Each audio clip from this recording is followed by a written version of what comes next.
जी झूलता पुलना केसમાં તારીખ 4/10/2023ના રોજ મને આ કેસમાં સ્પેશિયલ પીપી તરીકે રાજ્ય સરકાર તરફથી નિમણૂક આપવામાં આવી અને ત્યાર પછી 17/10/2023એ ઝૂલતા પુલની મેટર જે અમારી પીડીજે કોર્ટ મોરબી ખાતે ચાલે છે એમાં મારો એપિયરન્સ મેમો રજૂ થયો છે।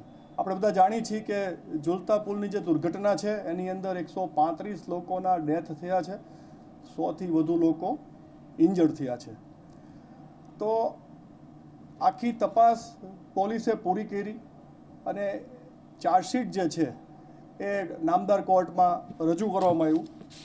ચાર્જશીટ જે છે એ તારીખ 23/1/23ના રોજ રજૂ થયું છે। 23/1/2023એ ચાર્જશીટ રજૂ થઈ ગયું છે। 367 જેટલા સાક્ષીઓ છે ચાર્જશીટમાં અને જે ચાર્જશીટ જે છે એ જોવામાં આવે તો 23/1/23એ ચાર્જશીટ રજૂ થયું પછી કેસ કમિટ થાય છે સેશન્સ કોર્ટમાં। હવે ફોર્મ જે કેસની પ્રોસિજર છે એ ચાર્જશીટ થાય છે એટલે ટ્રેજડી વિક્ટિમ એસોસિએશન્સનું અહીંયા ગઠન કરવામાં આવ્યું છે।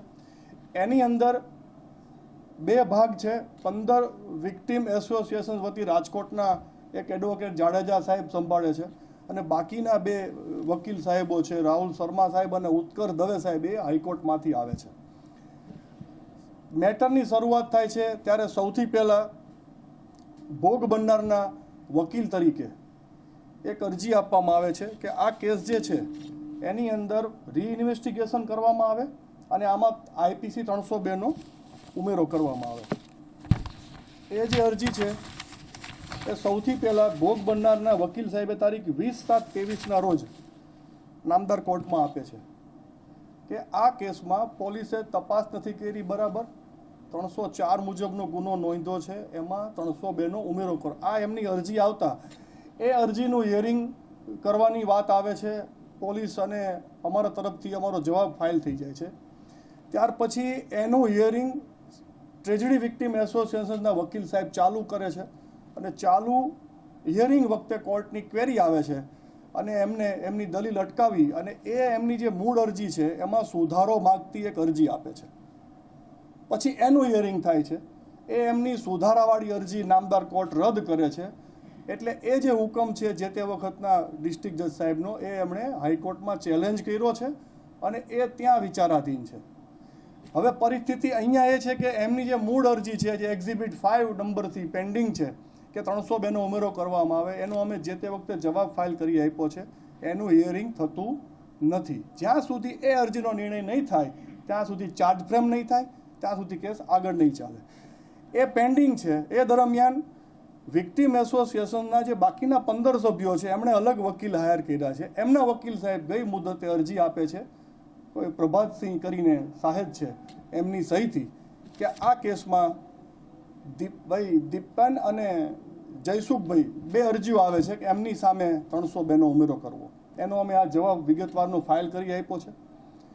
હવે આ જે અરજીઓ પેન્ડિંગ છે એનું હિયરિંગ કરવા માટે 43થી વધુ મુદતો કુલ અહીંયા પડી છે। હાર્ડલી વિક્ટિમ એસોસિએશનના વકીલો જે અમદાવાદથી આવે છે 2 કે 3 વખત આવ્યા છે, બાકીનો કોઈ મુદતમાં એ આવ્યા નથી અને એમની અરજી છે પહેલું હિયરિંગ એમનું થશે। એમના કારણે આ મેટરમાં ચાર્જ ફ્રેમ નથી થતો અને કેસ ઓપન નથી થતો એવું મને વ્યક્તિગત લાગે છે। બીજું કે એમણે પહેલી અરજી આપ્યા પછી એમણે બીજી 2 અરજી આપી છે કે આ કેસની અંદર 302નો ઉમેરો કરવો કે કેમ, એનું જ્યારે હિયરિંગ થાય ત્યારે અમને ભોગ બનનારને સાંભળવા એવી એક અરજી છે। અને બીજી અરજી એમની એવી છે કે આરોપીને સાંભળવા નહીં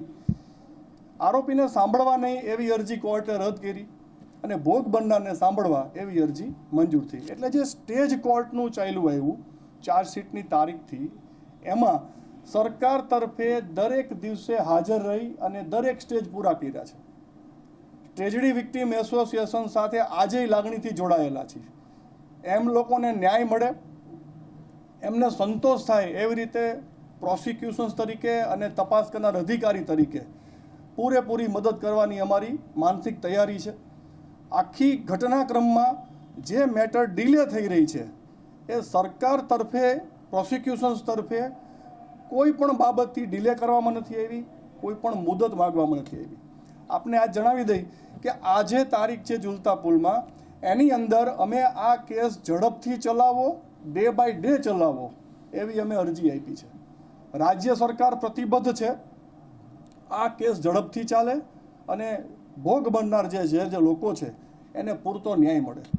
સરકાર તરફથી જે ગાઈડલાઈન આપવામાં આવી રહી છે એ બધી વિક્ટીમ એસોસિએશન સાથે માનવીય વ્યવહારથી આપવામાં આવી છે. પણ દુઃખની વાત છે કે અમુક લોકો પોતાના વ્યક્તિગત કે રાજકીય બાબતોને પડદા પાછળ રાખી અને આખી ઘટનાને ખોટી રીતે હાઇલાઇટ કરવામાં આવી રહી છે. અમે સરકાર તરફે રેકોર્ડ ઉપર અરજી આપી છે કે આ કેસ દરરોજ ચલાવવા તૈયાર છીએ, ડે બાય ડે. અમે કોઈ મુદત માગવામાં મતમાં નથી, અમારું કોઈ સ્ટેજ બાકી નથી.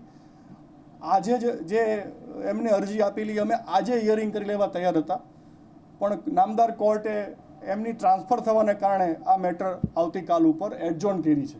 કાલે જે તારીખ આવશે ફરીથી સરકાર તરફે અમારી પૂરી માનસિકતા છે. એટલે ટ્રેજેડી વિક્ટીમ એસોસિએશન્સે પોતાના વકીલ જે સાહેબો રાખેલા છે એ વકીલ સાહેબોએ જે અલગ અલગ અરજીઓ કોર્ટમાં કરેલી છે જે વિચારાધીન છે ને કાયદા મુજબ જ્યાં સુધી એ અરજી ડિસાઇડ નહીં થાય ત્યાં સુધી ચાર્જ ફ્રેમ નહીં થાય, ચાર્જ ફ્રેમ નહીં થાય ત્યાં સુધી કેસ આગળ નહીં ચાલે. આ પરિસ્થિતિ છે. જો ચાર્જ ફ્રેમ થશે તો રોજે રોજ કેસ ચલાવી શકાશે. એટલે મારી તમારા માધ્યમથી હું ટ્રેજેડી વિક્ટીમ એસોસિએશનના મિત્રોને કહું કે તમે જલ્દી ચાર્જ ફ્રેમ થાય, એમના વકીલ સાહેબોએ જે અરજીઓ આપી છે એનો જલ્દી હિયરિંગ કરી લે, જલ્દી નિકાલ કરી લે તો આપણે આ કેસ ઝડપથી ચલાવી શકીએ. જ્યાં સુધી એમના વકીલ સાહેબો આવીને હિયરિંગ નહીં કરે, સરકાર તરફે અમારું કોઈ સ્ટેજ બાકી નથી. આજે પણ અમે દરરોજ કેસ ચલાવવાની અમારી પૂરી માનસિકતા છે.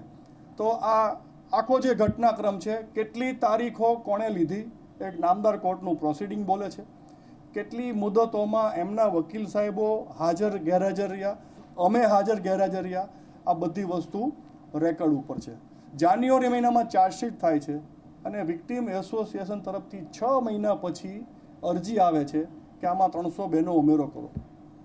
ઉતાવળ હોય તો ચાર્જશીટ થઈ ગયાના બીજી મુદતે પણ આપણે આ અરજી આપી શકતા હતા, જેની બદલે 6 મહિના જેટલો લાંબો સમય.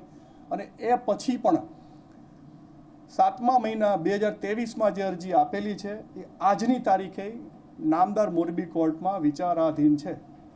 જ્યાં સુધી એ અરજીનો ઓર્ડર નહીં થાય ત્યાં સુધી અરજી મંજૂર કરશે તો ચાર્જનો ઉમેરો થશે, અરજી નામંજૂર થશે તો કેસ આગળ ચાલશે. નામદાર કોર્ટ પણ મુદત આપવાના મૂડમાં નથી.